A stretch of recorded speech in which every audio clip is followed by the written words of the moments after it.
Tuhan bersamamu. Dan bersama rohmu. Inilah Injil suci menurut Markus. Dimuliakanlah Tuhan.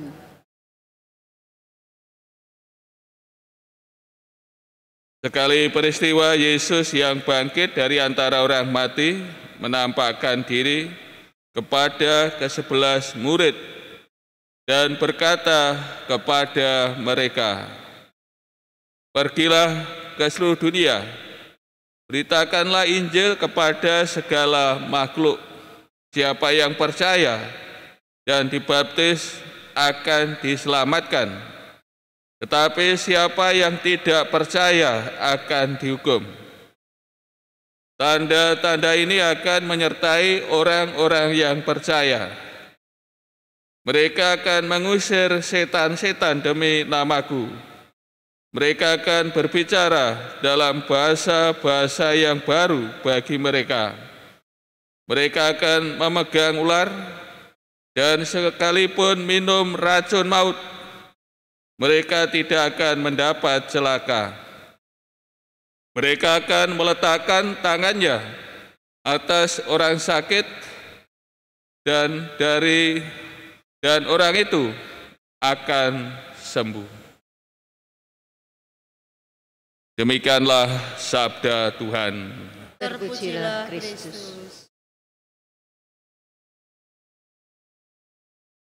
Saudara-saudari yang terkasih, dalam perayaan Ekaristi ini kita mengenangkan peristiwa yang mengagumkan, mungkin ajaib dahsyat, mengenai pertobatan Rasul Paulus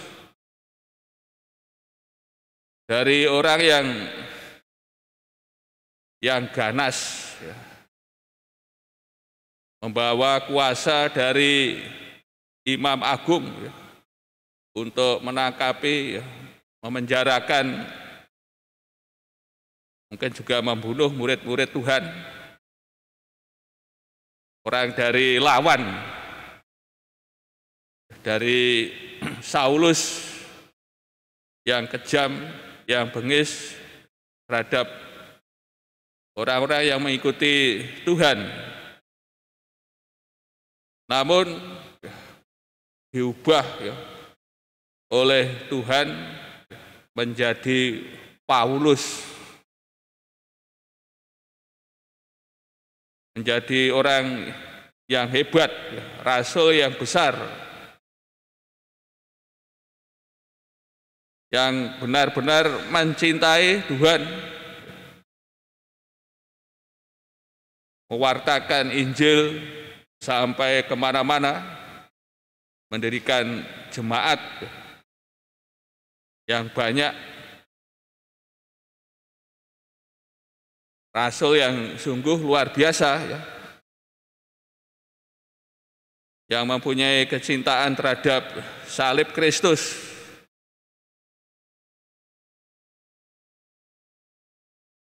Kalau bukan Tuhan sendiri yang melakukan, tentu tidak mungkin, ya.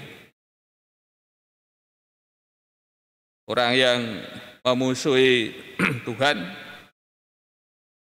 lalu menjadi orang yang sangat mencintai Tuhan dengan luar biasa.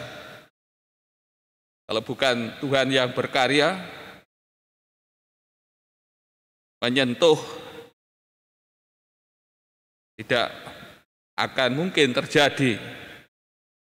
Dan peristiwanya sebagaimana tadi dikisahkan dalam bacaan pertama, ya, mengenai pertobatan Rasul Paulus, ya, dalam perjalanannya, ya, yang membawa kuasa dari Imam Agung, ya, untuk mengejar, menangkap, memenjarakan, ya, mereka yang mengikuti Tuhan Yesus.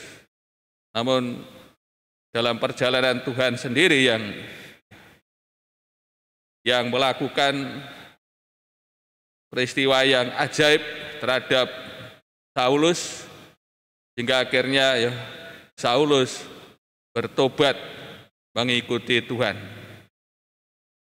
Dan sebagaimana dikisahkan oleh Rasul Paulus sendiri ya, bahwa itu semua karena kasih ya, karunia Allah ya, rahmat Allah sendiri yang mengubah dirinya ya, Rasul Paulus dari Saulus menjadi Paulus. Rahmat Tuhan yang dicurahkan, dianugerahkan kepada Paulus, sehingga Paulus tidak menyia-nyiakan ya, kasih karunia Allah ya, rahmat Tuhan yang telah dianugerahkan kepadanya. Paulus tidak ya, menyia-nyiakan rahmat Tuhan yang besar, istimewa yang diterimanya.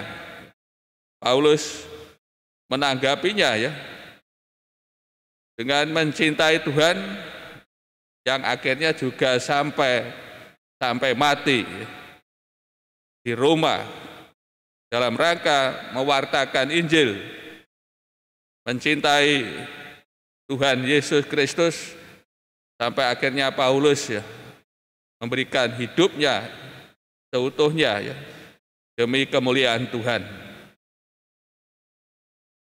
Saudara yang kasih, melalui peristiwa yang kita rayakan pada petang hari ini, tentu menyadarkan kita ya, bahwa kita pun juga menerima kasih karunia Tuhan kita Yesus Kristus, menerima rahmat-Nya, rahmat yang sama seperti yang diterima oleh Rasul Paulus dalam hidupnya. Kita pun juga menerima kasih bagaimana Tuhan mengasihi kita. Maka melalui peristiwa bertobatnya Rasul Paulus ini, kita dapat belajar ya, dari Rasul Paulus yang tidak ya, menyia-nyiakan ya, kasih karunia Allah, ya, rahmat Allah. Rasul Paulus tidak ya, menyia-nyiakan, namun menanggapi dengan luar biasa ya, istimewa. Maka kita pun juga belajar dari Rasul Paulus dalam menanggapi rahmat Allah ya, kasih karunia Allah yang dianugerahkan ya kepada kita. Kita dapat belajar dari Rasul Paulus ini.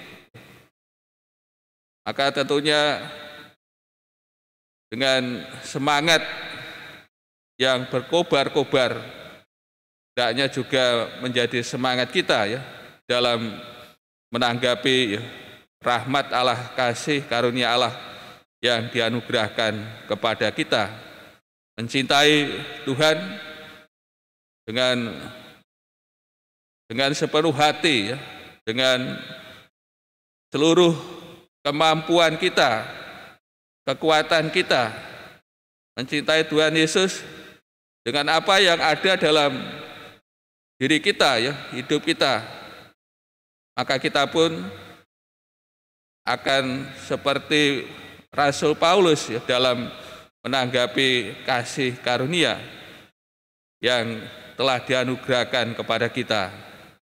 Kita diajak tidak menyia-nyiakan anugerah Tuhan yang telah diberikan kepada kita. Hendaknya kita senantiasa bersyukur atas kasih karunia dan senantiasa ya, mewartakan dalam hidup kita dimanapun kita berada, hendaknya menjadi saksi akan kasih karunia rahmat Tuhan yang dianugerahkan kepada kita.